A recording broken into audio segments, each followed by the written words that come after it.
So today we will be installing CarPlay and Android Auto on this original PCM 3.1 unit in this 991.1.911. We'll be using the Motivesupplies MMI kit, so let's first unbox the MMI kit and see what we have to work with. So this is the kit you will receive for the PCM 3.1. You'll have the board itself, which will be installed in the PCM unit itself. So we'll open the PCM unit, install this board, and from there on it will run CarPlay. We have some standoff screws for the motherboard and the FCP cables for the display. We have a Wi-Fi antenna for wireless CarPlay. We have a thank you card and a key tag. This is the box it came in. We have a small cable for some external devices like a reverse camera, a USB for wired CarPlay and updates, a front camera and some more. And we have the main power cord, which gets connected in between the original power cord of the PCM, which I will show you later on. So let's jump in the car and let's get the PCM unit removed. So now we'll need to remove the PCM unit of this car. Depending on the car you have, it's maybe a different procedure, but the basic idea is the same. There are two screws on each side. Undo them, pull this one out, and we need to remove some trim panels to expose the screws, like for example this one and this one on this 911. So you can do this with a trim removal kit, but I tend to use my hands on these two panels. It's just easier. So what I'll do is put my hands in here and just pull it off. Once that's off, you need to slide it towards you. That's how it's done. So let me show you how it's fixed. There are a few clips. These are what clip in, so you need to pull them out. Let me show you. And here is one hook, basically, which shoves in. So when you reinstall them, you need to shove it in and then push it to the side. So let's do the other one right now too. So just with my fingers, push it to the side, wiggle it a bit out. And there we have it. So this one is the same, obviously. One hook, all the others are clipped in. Remove the two side pieces, as I said. There are two screws on each side, so let's remove them now. These are Torx 25, so just put them in and undo them. I will do the rest of the four and then I'll come back. So the screws are removed. I like to store them in here so you don't lose them. You only need to undo 4 screws for this whole entire install, at least in the car. Obviously we need to do some unscrewing on the PCM itself, but just for removing the PCM from the car, 4 screws. So store them there, you won't lose them. And now we'll get this thing shoved back out and then disconnected. Sometimes you do need to put this in drive to get some more clearance, but we'll see how we move along. So as you can see now, these are the connectors on the back of the unit. Just undo them. It's basically, just press and undo. It's easy, you can't get this wrong, and get the PCM out. So all connectors have been disconnected, as you can see from the back here, and obviously over there. PCM unit is now loose. It is a heavy unit, so be careful not to scratch anything in the car. Let's take it out now. Now that the unit is out of the car, be sure to grab something soft so you don't scratch anything on the unit. And then we'll proceed to open the PCM, which I will show you. So you want to put the unit on front facing down. Then I need to take off this bit of the PCM unit. So it's, as you can see here clearly, there's a top bit and a bottom bit. We need to take the bottom bit out. And as you can see from here, it slides out basically. It slides out like this. So there are a few screws holding it in. This one, this one, this one, this one. And a few more. For example, here and here. There might be a few more, but just remove them. It's easy to see. And then we'll slide them out. So I'll first remove those screws. Screws are undone. It's good to know that there are 2 smaller screws and 5 screws are the same length. Those two screws go in here. So don't mix them up because that will fail. Then there are 2 clips on each side, one here and one on the other side. And then it's held in by, as you can see, there's like a small dot that's holding it in. So I'll undo this get it pried out a little bit loose and then show you how it comes out. So as you can see, it's now loosened up pretty much. 2 spots it's holding in, other side 2, and of course those clips. So you'll slide it out like a drawer for the first like 1 centimeter or something, and then you can lift it up. So I'll wiggle it out a bit further and then I'll show you what's inside. So it's opened up. Also be careful when getting this off, don't rip it out, because there is a ribbon cable connected of course to the player and it can obviously get damaged. So these are the wiring we need to do something with, and we'll install the new board in here and I'll show you. I'll first undo this one so it's not in the way. It's much easier. Closer look how that's been done. You'll pop those 2 corners up and it comes out immediately. So they are clipped up. Just grab the ribbon and be gentle. Also remember the way it came out, because one side has contact points and the other is just plastic. It needs to go in the exact same way. This is the board. It'll come in like this. And we will need to install some standoff screws on the original unit to get a mounting location for the board. So I'll do it right now. So there's one and there's the other. Those have been installed. I will now undo these 2 ribbon cables.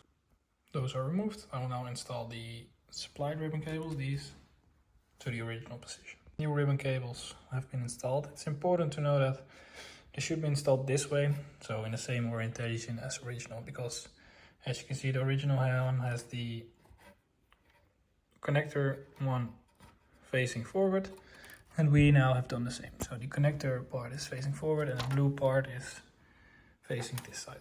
So it would be the same as if this would be inserted here. So now that's done, I will now install back the CD player, because once the board is over here I won't be able to get the CD player back in there. So now the new ribbons have been installed, the old ones are separated, CD player is back in, and we will now screw in the board. So the board is in, as you can see, mounted to 2 positions. We'll now connect these ribbon cables and then we'll move on to the next parts, which is the main wiring. So the wiring is connected. You can press this back a little bit so it's nice and flat, and this one gets pushed down like this when we slide over the cover. Now we'll move on to get these 2 connected for power and USB. Like I stated before, we have the 2 wiring, and we also need to install a Wi-Fi antenna for wireless CarPlay, which I will do now.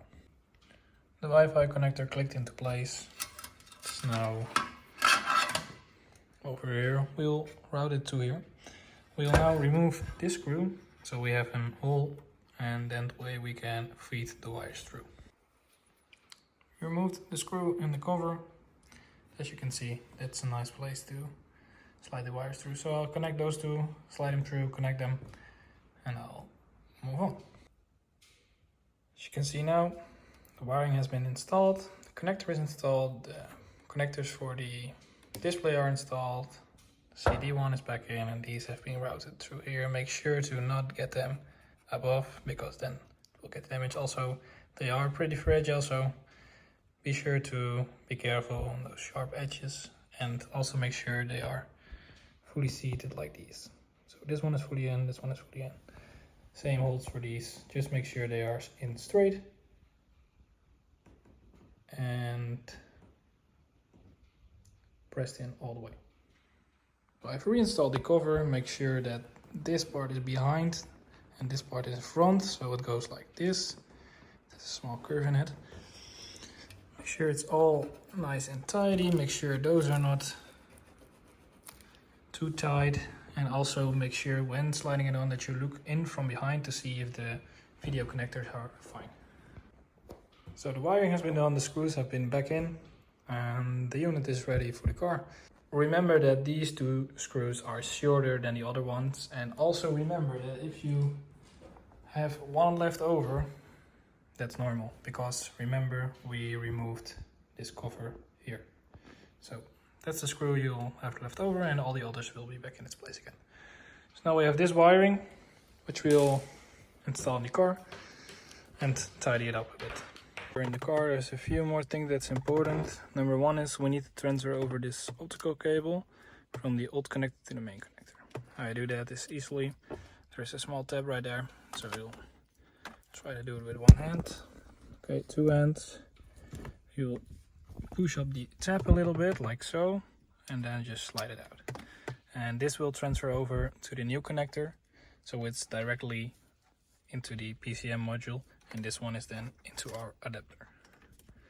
Second thing that's important is you want to hide the wiring that's not needed for this car, like an auxiliary cable and those type of things. You want to hide it. I like to hide it under there, and then first pull it out from the side so you can pull on it while you push back the PCM, and then once it's done, tape it up and leave it right under there. So I've installed back the unit and also mounted these two side pieces. As you can see, it's booting up now. This is the MMI interface, original system. And when you hold the info button, it will switch to the new system. So after it's booted, this is the new system.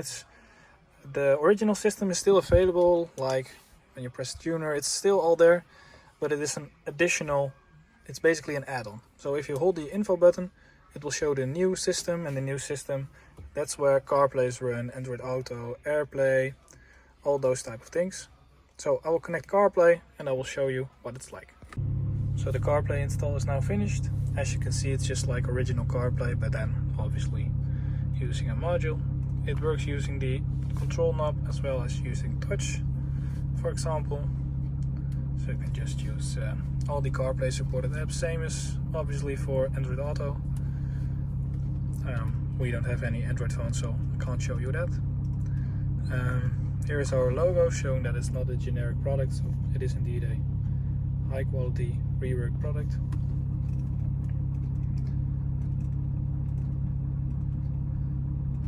Waze, for example.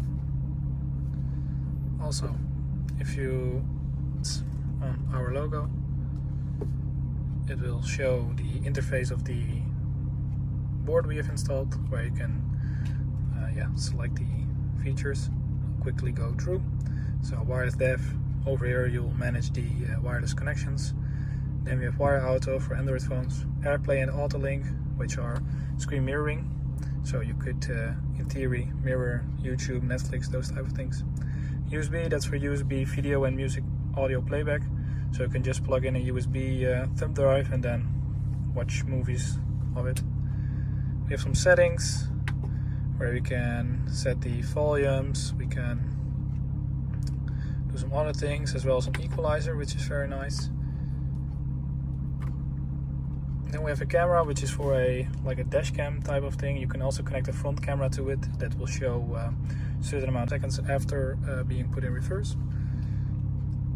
Then exit, it will go to the original system, like so. Then if you hold info, it will switch to CarPlay. And then if you, for example, hold media again, just press it once, it will switch to the original system. So you can switch between the systems flawlessly. And you have an integrated YouTube player. You can also add a reverse camera, so if you put it in reverse, show the camera, we still need to align those. So that's how that works. When booting, you will see this image. It will also boot the original system, so you can still switch to the original system. It will just show this when the interface is booting. So when you just start a car, it will just show the normal system booting. But if you press info a bit sooner than the board is turned on, you will just see that logo, and then you'll be back in this board again. Well, you can connect CarPlay and those things.